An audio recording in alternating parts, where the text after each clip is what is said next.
Hi, Aries, Sun, Moon, or Rising, and welcome to your January of 2024 general love reading. Okay, so long time not seen, but here I am again, and let's dive immediately back into this beautiful community, and we'll have a look at what you know the sky and the tarots have to say for your love life for January of 2024. As I said, it's for Aries, Sun, Moon, or Rising. I have pre-shuffled the decks, so not to spend too much time doing that, but I'll still split the deck and then pull the card. Okay, so we'll start now with the general um, energy that goes around the love life of Aries for this start of the new year. Okay, so let's see what we get from the major arcana deck. And we have got the sun. That is an absolutely beautiful start of the year for you, Aries.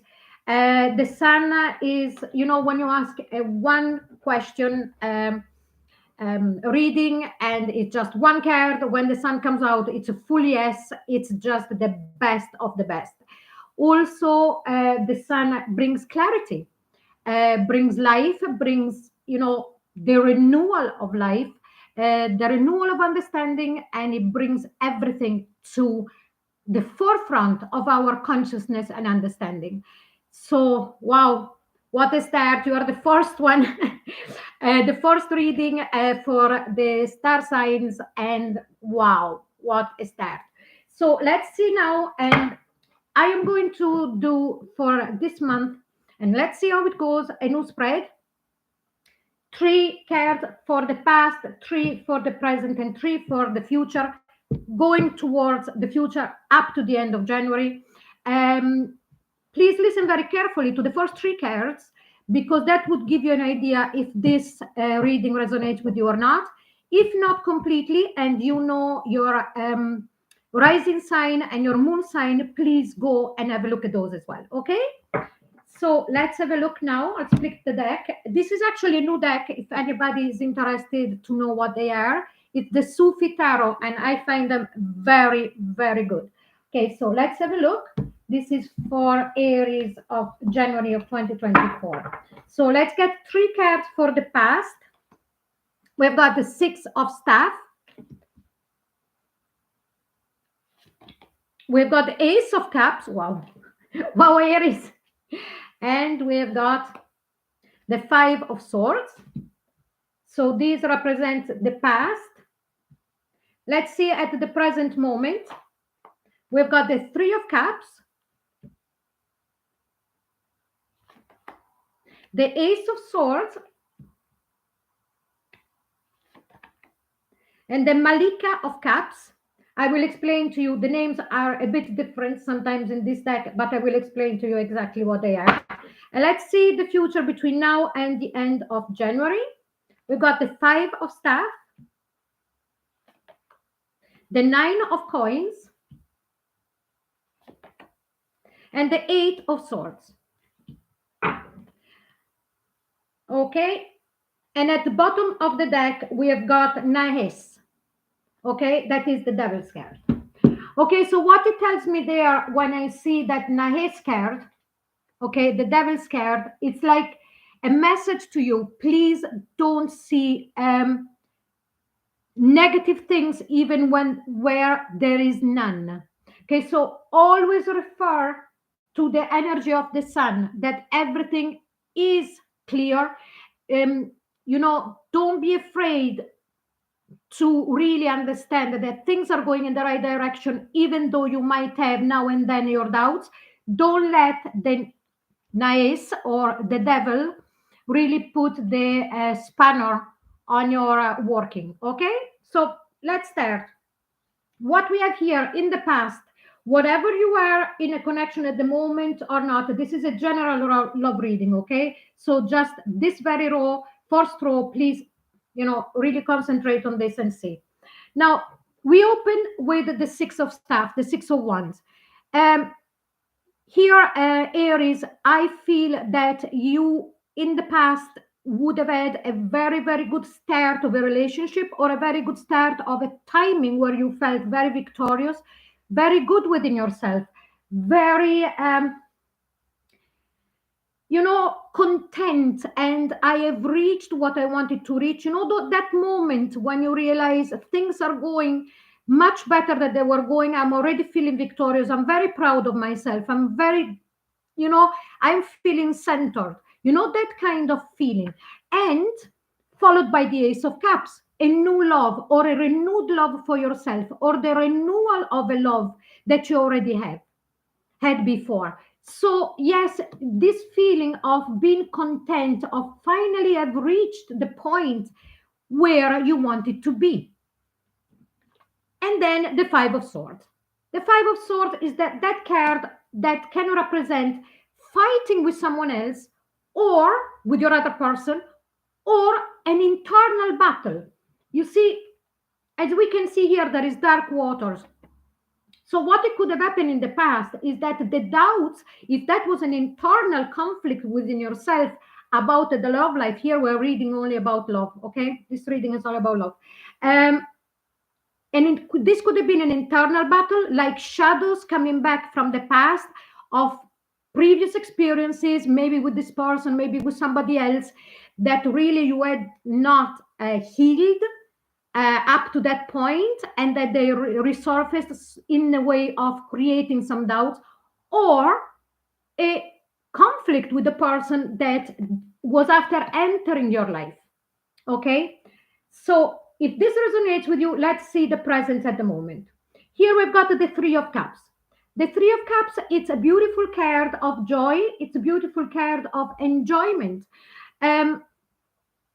The way that I'm reading this, because of the way that I am constructed this reading, I am connecting it to the other person, or to your inner self, about the way you want to feel. Okay, so it's a renewal of feeling that you have the possibility of bringing things back as they were at the very start that I was reading, the Six of Staff and the Ace of Cups, before the Five of Swords kicked in, the doubts within yourself or the conflict with the other person. So there is this great desire of you and the other person, or you within yourself, feeling good again, because you know how good it feels when you are victorious. You have felt it in the past, and that is where you want to go. And then we've got the Ace of Swords. Here I sense, because of the position of the card being between the Three of Cups and the Malika of Cups, the Malika of Cups is the Queen of Cups, is using your logic. You're using your logic here to push away all the doubts that you might have about your other person, or that you might have towards love in general. If you are not in a connection yet, you're not in a relationship yet, and really using your logic to your benefit, to say, no, I know how it feels to feel good. I know what I have to do to feel good again in a relationship, and to feel good with myself, so to feel also good in a relationship with another person. So very good. The Ace of Swords here really helps you. Your logic really helps you in this very moment in time of understanding on how to use your logic to your advantage, and to see clearly with the Sun. So you've got two very supportive energies that, even though they're based on the logic, they are in their positive manifestation. Then it's followed by the Malika of Cups, the Queen of Cups. You know how much you can love. You know how much you can give in a relationship. And is that it's what is carrying you forward in this moment in time. Okay, opening your heart chakra, and willingly give all the affection, the support, and the love, both to yourself and to the other person. I strongly feel that I have to repeat that to you, Aries, that it's not only towards the other person, but it's also towards yourself. I'm feeling that very strongly. But let's see in the future, between now and the end of January. So here we've got the Five of Staff. Here I sense it as something coming from the outside, There could be, please don't go paranoid here and start looking around and whatever, but there could be some people that seeing you so centered, so focused on what you are aiming for and what you are achieving, that they might be a tingy envious. So do not be scared of that. Unfortunately, that is part of human nature. When somebody doesn't feel very good within themselves, they might look at somebody who's making progress forward with a tinge of envy.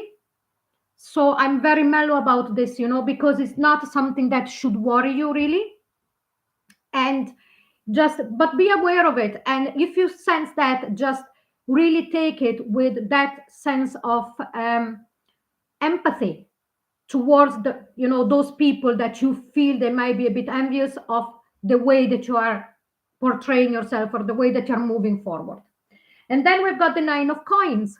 Now here the 9 of coins is the person that really is so grounded and so centered in her own growth that doesn't mind about what is going on around her. Knowing your own worth, knowing who you are. So this is really, really a beautiful, beautiful reading. I can see a progression on how much you are understanding of what you need to do to be happy within yourself and with the other person.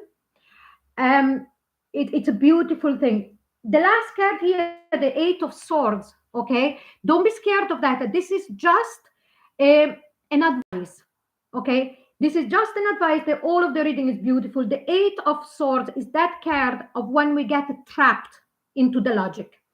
Because here we have got so much of you understanding, that in the past, if you had any problems, was because of inner shadows coming out, old wounds, or things that had triggered you from the other person, but that they were coming from previous experiences and that you're dealing with it in the present moment very well, understanding that these are back throws from previous experiences. I'm sorry, I repeat, but there is no other way for me to understand it.